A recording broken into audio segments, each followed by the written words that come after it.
Alright, so final boss Drole and Gloxinia are back, and today I'm gonna show you how to get top 1% on the challenge mode difficulty so that you can get all the rewards, you can score high. You don't really need to score top 1%, like top 50% is gonna net you the 35 gems as well as the cosmetic box, so you should get their cosmetics, you should get the gems. But the strategy I'm gonna show you is sort of how you can get top 1%. So basically, like the first thing you want to do is you want to go to the Grace of the Angel, you want to complete all of the things up to level 4, and then you at least want to buy this one right here. I suggest not actually buying this one just yet. That sort of depends on how much damage you actually deal. For this strategy, you can of course deal too much damage, and you don't really want that. So you kind of want to maximize how much damage you deal. But do know that actually picking this one is going to give you 20% attack. If, say, you deal too much damage with that one, plus, say, for example, attack crit damage gear, then of course you can just change this attack crit damage gear for some HP defense gear that's gonna net you a little bit more score in the end. Anyway, get the one that increases your HP,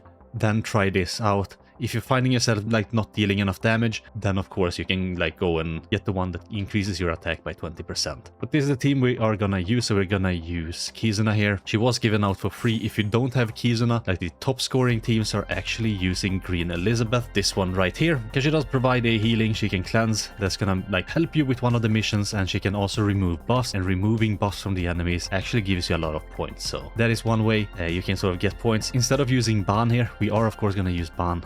Only because I don't really want to level up my Death Pierce. He is level 80 here. Death Pierce is another good option because it's going to reduce the enemy's crit resistance and crit defense, so you will hit harder. Ban sort of does the same thing. He increases your attack related stats by 10%. So there is that also to consider. Say you're dealing too much damage, and perhaps go with Ban. If you're finding yourself not dealing enough damage, then perhaps go with Death Pierce. I think that's sort of the relationship there at least. We are going to use Gopher for his rank ups as well as like, well, his passive is going to work because we do have a fairy, a human, and an unknown unit. So green Gopher there. If you don't have green Gopher, just go for red one. And of course we're gonna use this king because of his explosion card. He does have an AoE explosion card. If you do have his holy relic, that's also gonna help you out because it's gonna increase his damage dealt by 80% when attacking debuffed enemies. And the biggest portion of your score that you're gonna get is actually from explosion damage. So the more explosion damage you can deal to the enemies, the more points you're going to get. But there's a limit. Like, you don't want to deal too much damage. Say you use this attack and it sort of deals 40% of their HP, then it explodes for another 40% of their HP, they have 20% left, and you can't really attack them with this attack. Instead, what you have to do is, or the better thing to actually do, is to use 2 silver cards, because say you do 30% of their HP with this one, then it explodes, that's 60%, then you deal another 30%, then they're down to 10%, like, and the explosion damage is going to be another 30%, so a total of 60% damage over like 40% explosion damage. So there is that to consider here. But there are of course other units who actually use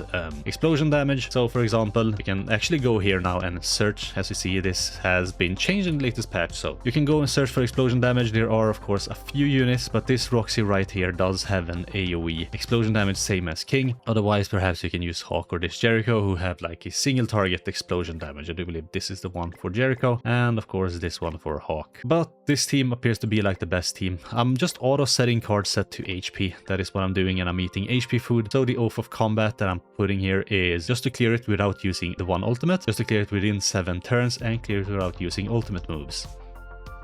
That means that we can actually eat food. Now the missions here, this one is most definitely doable. You can most definitely complete this one. This one is not really doable with Kizuna, because if you sort of rank up her cards, which you kind of want to do because of the attack related stats it's going to provide you, but if you rank up her cards, that is of course going to count as a buff. And if you actually use her buff skill, it's also going to count as a buff. And then you have this last one where you need to defeat the last enemy with the human hero skill. If you don't get like a good enough Kizuna cards to actually do that one, yeah, you're missing out on 300 points, which with the Oath of Combat score is going to be 450 points. It's not the most points, but it still could sort of potentially push you to sort of the next level or the next tier of rewards. But without further ado, let's just go into it. Let's see how this one goes. So we're just going to rank up King. Generally though, like the best first turn move is to get another one of these cards with Kizuna so that it merges. Then you get the attack related stat increase. And then the next card that you're going to get is this one. So that's the sort of best first turn move. You can sort of reset until you get it. It doesn't really matter though. Now we're just gonna do this. Actually, I could have just moved Kizuna card. I think that would have been better, because now I'm sort of dealing too much damage here. As you remember, I talked about like how much you actually deal with this explosion card. Being able to use another explosion card on this turn is of course beneficial, and then you can use like 2 of them for the second turn. That should net you like 11 point something K, maybe even more than 12k if you're lucky. Here though, I won't be able to use any more explosion cards. I will actually just rank up King, and I'll try to deal as much damage as I possibly can. Perhaps I'll just attack with Gopher and then attack with this King card. I don't think Gopher is going to kill. He might actually. No, he didn't. That is just a little bit of extra points by debuffing the enemies. And there we go. So I don't think this is gonna be anywhere near like 11k score, but you never know. Alright, we did get one of these. Now here, Gloxinia actually does have a passive which decreases the hero's damage taken by 20% for each buff applied on the enemy when attacked by a debuffed enemy, or by a buffed enemy. Because King here has 2 of these buffs, and we don't actually have Kizuna's buff, that could sort of potentially mean that we're not gonna deal anywhere near enough damage. And what I could do is I could sort of rank up Kizuna. That's gonna give us the attack related stats, and it's gonna sort of counter Gloxinia's passive a little bit, because the attack rate is 30%, the damage reduction is 20% per buff, so we are counteracting it just a little bit there. Then we're just gonna do that, and I think I'll just debuff them to get an additional 30% points. When we actually want to kill the enemies, that's when I'm gonna buff up with this card. That's just so that we can deal enough damage with Kizuna there. Alright, we got another one of these. You actually want to get them to rank 2, because at rank 1, the explosion thing doesn't explode until 2 turns later. Here, with rank 1, it explodes instantly. So, alright, so we cannot actually use any cards here. That is a little bit unfortunate. So we just move some cards, and hopefully, like, we don't have any Kizuna cards. What I could do is I could just buff myself up here. That's gonna give me 30% basic stats. It's gonna give me a lot of buffs though, which I don't really want either. So I don't think this one is going to block me. It didn't, that's good. Alright, so what I think I'll do here is I'm gonna attack with this card here, and then I'm going to buff up.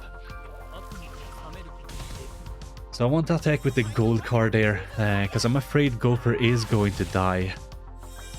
That's a lot of explosion damage. Well, Gopher could still die. We do have a lot of like resistance buffs, we do have a lot of like HP and defense buffs and stuff like that, so we'll see here. Alright, we do have Red Tarmil Grace on. I think Gopher is going to survive.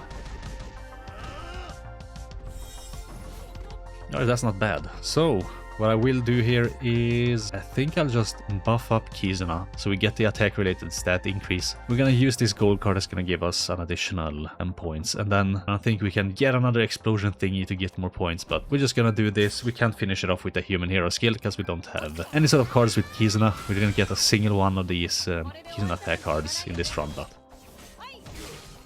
137. We're not even getting the 100 points here.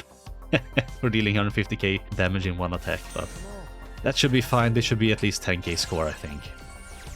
11.3.